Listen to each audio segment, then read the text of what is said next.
Hello everyone, आज मैं आप लोगों के बीच पढ़ाई से रिलेटेड बात ना करके एक मुद्दे पर बात करने वाला हूं। इस मुद्दे को आप लगातार कहीं ना कहीं यूट्यूब पर या फेसबुक पर लगातार वायरल होते हुए देख रहे होंगे। वो मुद्दा क्या है? भर्ती नहीं तो वोट नहीं। इस चीज़ को मैं एक्सप्लेन करता हूं आपको और आप भी इस चीज़ को समझने की कोशिश करिए, चीज़ें कितनी गलत हो रही हैं और अगर गलत हो रही हैं तो उसका सही होना कितना ज़रूरी है। मैं एक संस्था जो कि मतलब कह सकते हो अच्छे खासे एग्ज़ाम को कंडक्ट कराती है और उसके हिसाब से जो है वो रिक्रूटमेंट देती है। सबसे पहले मैं बात करता हूँ UP-SSC। UP-SSC एक आयोग है जो कि यूपी से रिलेटेड जो भी आपका एग्ज़ाम होता है वो कराता है ज़्यादातर। देखो, इस आयोग की क्या प्रॉब्लम है, आप ध्यान से मेरी बात पूरी ध्यान से सुनिएगा। और एग्री कुछ लोग हो सकते हैं, कुछ लोग डिसएग्री भी होंगे। खुला कमेंट है, आप जो चाहें आप अपना कमेंट में बोलिएगा, उसका मैं आपको आंसर तर्क सहित दूंगा। लेकिन आप भी ऐसे फालतू मत कुछ बोल दीजिएगा। अगर मुझसे एग्री हो तो थंब देना और डिसएग्री हो तो कमेंट जरूर करना। देखो, UP-SSC एक आयोग है जो कि लगभग मान के चलिए कि यूपी से रिलेटेड एग्जाम कराता है। मैंने आपको पहले ही बता दिया, ये आयोग हर साल आपको एलिजिबल बनाता है। मेरी बात ध्यान से सुनिएगा, ये आयोग हर साल आपको एलिजिबल बनाता है। जैसे आप 10th पास करते हैं तो 10th पास करने के बाद आप 12th में जाने के लिए एलिजिबल हो जाते हैं। वही काम ये करता है। आपको यूपी से रिलेटेड किसी भी एग्जाम में अगर आपको बैठना है तो पहले ये एक एग्जाम कराते हैं, उसका नाम है UP-SSC PET।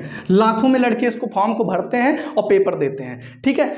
और इसका नाम क्या है? एलिजिबिलिटी टेस्ट है एक तरीके से। उसके बाद जब आप एलिजिबिलिटी टेस्ट हर साल ये समय पे होगा, ये आपको एलिजिबल बना देंगे समय पे, आपको इसका फॉर्म निकाल देंगे, पेपर करा देंगे, सब कुछ होगा, ना लीक होगा ना कुछ होगा। उसके बाद जब ये आता है, एक तरीके से समझ लो प्री एग्जाम है। फिर आता है मेंस। मेंस में क्या करते हैं? वैकेंसी को निकालते हैं। मान लीजिए वीडियो की वैकेंसी आने वाली, तो वो वैकेंसी कब आएगी कुछ पता नहीं है। पेट समय पे हो जाएगा, वैकेंसी कब आना है इसका कोई पता लता नहीं होना है, ठीक है। उसके बाद क्या होता है, जब वैकेंसी गलती से आ जाती है तो उसको या तो ये लीक कराएंगे, या तो मान लीजिए अगर गलती से नहीं भी लीक होता है तो उसके बाद फिर क्या होगा, ये रिजल्ट ही देना भूल जाएंगे।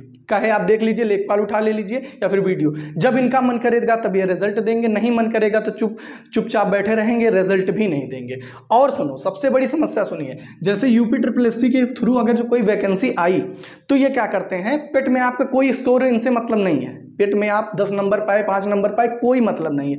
कोई मान लो अगर जो लेखपाल की वैकेंसी आ गई तो ये क्या कहते हैं, जो जो लोग पेट भरे थे वो सब लोग 25-25 रुपया इनको दे दो, है ना। हो सकता है उससे खर्चा चलता हो। 25-25 में लाखों लड़कों, भाई कोई भी होगा सोचेगा कि यार 25 रुपये की बात है, भर दो, पता नहीं हो सकता है एलिजिबल हो जाए। तो ये 25-25 सबसे ले लेंगे। उसके बाद जब ये फॉर्म निकालेंगे, जब ये फॉर्म आया है तब बताएंगे कि उसके बाद फिर कि जितने, जब 25 आप दे दोगे उसके बाद बताएंगे जितने लोग का पेट में इतना नंबर है केवल वही लोग एलिजिबल हैं। अरे भैया, तो जब ये फॉर्म निकाले तो उसी समय बता दो ना कि जिसका पेट में नंबर इतना होगा वही लोग एलिजिबल होंगे। आप 25 रुपये लेकर क्या करना चाहते हैं? शोषण ही तो एक तरीके का हुआ। तो सोच लीजिए ये कैसा आयोग है। ये पहले की बात कर लिया। अब सबसे विस्तृत मुद्दा है शिक्षक भर्ती। आ जाओ, शिक्षक भर्ती यूपी में बात करें, बेसिक की अगर जो मैं बात करूं शिक्षक भर्ती में, तो भाई 5 साल हो गया, कोई वैकेंसी का पता लता नहीं है। अब इनको 5 साल में ना कोई मतलब टीचर रिटायर हो रहा है, ना कोई कुछ हो रहा है। 5 साल से जो रेशियो है वो मेंटेन है। आप वीडियो वायरल वगैरह सुन रहे होंगे, ठीक है। तो ये समझ लीजिए कितनी चीजें गड़बड़ यहाँ हो रही हैं। KBS की बात कर लो, इनको एग्जाम कराने की बड़ी जल्दी थी। ये एग्जाम जब होना था तो एकदम समय पे, समय से भी पहले मतलब एग्जाम ये करा लिए। अब इनको रिजल्ट लाने में ही 6-7 साल महीना लग जा रहा है और साल धीरे धीरे साल भी बीतता चला जा रहा है। तो ये रिजल्ट नहीं दे पा रहे हैं और अलग से मरे जा रहे हैं ये लोग। BEd BTC लड़ा के, मतलब इनको वैकेंसी से कोई मतलब नहीं है, कुछ भी नहीं है, बस आपस में लड़ाते रहो। ये आपस में लड़ते रहेंगे और ये कभी भी रिजल्ट से रिलेटेड इनसे बात मत करो। जब इनका मन करेगा तब ये दे देंगे, ठीक है। अब बात करते हैं दिल्ली में। दिल्ली में वैकेंसी आएगी, ये बार बार कहा जा रहा है, कब आएगी कुछ पता लता नहीं है, ठीक है ना। DSSB के थ्रू जाता है। बिहार में टीचर जो शिक्षक भर्ती हुआ है उसमें गवर्नमेंट खुद ही जाकर सुप्रीम कोर्ट चली जा रही है। और जब सुप्रीम कोर्ट ने कह दिया कि BEd इसमें एलिजिबल नहीं है, अब कुछ लोग ये भी कहेंगे आप इसके सपोर्ट में, किसी के सपोर्ट में नहीं कहूँ मैं, यही चीज़ हमेशा कहता हूँ, आज भी कह रहा हूँ, BEd को उस समय बिना किसी सोच समझ के शामिल करना ही गलत था PRT में। और अगर शामिल कर लिए थे तो ऐसे अचानक से हटाना भी बहुत गलत हुआ। दोनों काम हुआ। अपने पर्सनल पे होके सोचोगे तो सब लोग मेरी बात से एग्री हो जाओगे, क्योंकि भाई किसी को जब मन कहे कहीं इंसर्ट कर लो, उसके बाद फिर मक्खी की तरह निकाल के फेंक दो, भाई क्या सोच के आप उनको इंटर किए थे? जब इंटर किए तभी गलत थे, क्योंकि जब उसके लिए स्पेशल कोर्स बीटीसी है तो आप उनको क्यों उसमें एलिजिबल कर रहे हो? ठीक है ना, तो इस वजह से वो भी गलत था। और अब जो हटा दिए इसे अचानक से बिना किसी उसके बस कोर्ट में केस चला और हटा दिए, ये भी गलत था। तो है तो दोनों गलत ही, ठीक है। और अगर जो हम बात करें बिहार के, तो बिहार में गवर्नमेंट खुद चाह रही है कि चीजें फंस जाए, इस वजह से वो बार बार, जब सुप्रीम कोर्ट ने कह दिया कि नहीं अलाउ है, तो बार बार आप क्यों जा रहे हो? अब मैं इसमें मैं फिर कर रहा हूं, मैं सपोर्ट नहीं कर रहा हूं, लेकिन ये कहीं ना कहीं रिजल्ट को फंसाया जा रहा ताकि रिजल्ट ना दिया जाए, ठीक है। तो सोच लो भाई कहां लड़का जाएगा ना, इसमें कहीं वो जा पा रहा है, पेट में इनको एलिजिबल बना लेना। सीटेट की बात करूं भाई, एलिजिबिलिटी टेस्ट है वो समय पे होगा, साल में 2 बार वो करा लेंगे। इस बार तो मान लो नहीं हो रहा, 1-2 साल से नहीं हुआ, लेकिन अधिकतर ये 2 साल पे समय पे आपको सर्टिफिकेट मतलब एलिजिबिलिटी आपको दे देंगे। एलिजिबल में कोई दिक्कत नहीं है, वो आपको एलिजिबल बना देंगे कि आप इस एग्जाम में एलिजिबल हो। लेकिन एलिजिबल लेके क्या करेंगे? उसको खाएंगे थोड़ी हमको तो भाई सिलेक्शन चाहिए ना, तो उसके लिए वैकेंसी चाहिए। कौन आपसे कह रहा है कि 1 लाख 2 लाख आप वैकेंसी निकालो? आप हर साल निकालो, 10,000 निकालो, 5,000 निकालो। जब जिसके अंदर पोटेंशियल होगा, जिसके अंदर एनर्जी होगी, वो उसमें क्वालिफाई करेगा, जिसका नहीं होगा वो बाहर हो जाएगा। कहने का मतलब जैसे सोच लीजिए चीजें कितनी गलत हैं, ठीक है।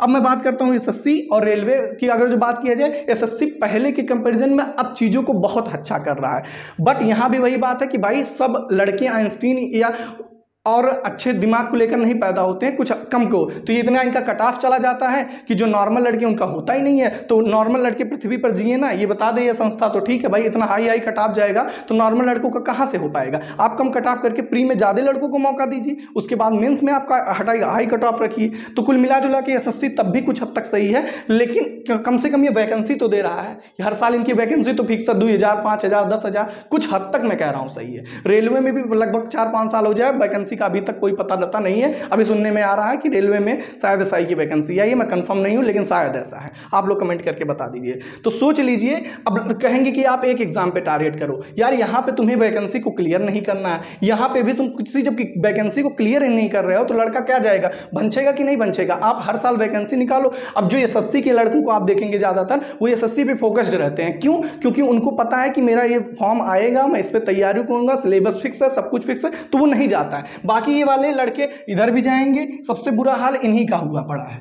इनको इसमें नहीं समझ में आ रहा, इसमें नहीं समझ में, इसी में खेला कहानी हो रहा है और कुछ भी चीजें क्लियर नहीं हो पा रही। अब बात आती है कि इस मुद्दे पर मैं क्यों बोल रहा हूं। मैं इस वजह से बोल रहा हूं कि भाई अगर जो ये मुहिम चल रही है, आप इसको देख रहे हैं, तो इसको ज्यादा से ज्यादा सपोर्ट करिए, ज्यादा से ज्यादा इस पर क्या करिए, वीडियो को बनाइए और शेयर करिए, ताकि ये बात जहां तक पहुंचने चाहिए वहां तक पहुंचे और चीजें अच्छी हो सकें। कुछ हद तक कैसे हो सकती हैं वो उनको अच्छे से पता है, उनको कैसे चीजों को सही करना है। ये 25-25 रुपया लेकर इतना तो दिमाग आ ही गया होगा कि चीजें सही कैसे हो रही हैं। तो मेरा ये मानना है कि आप लोग भी इसको सपोर्ट करिए, और जो चीजें गलत हैं उसको गलत कहना ही जरूरी है। मैं इन सब पे ज्यादा वीडियो बनाता नहीं हूं, आप देखते होंगे, लेकिन जरूरी था तो बताना भी जरूरी था, ठीक है। तो मैं ये नहीं कहूंगा कि आप वीडियो शेयर करिए जो कुछ भी, लेकिन अगर आपको मेरी बातें एग्री लग रही हैं तो आप जरूर इस बात को लोगों तक पहुंचाने की कोशिश करिए, ठीक है। चलिए मिलते हैं कभी नेक्स्ट वीडियो में। Thank you.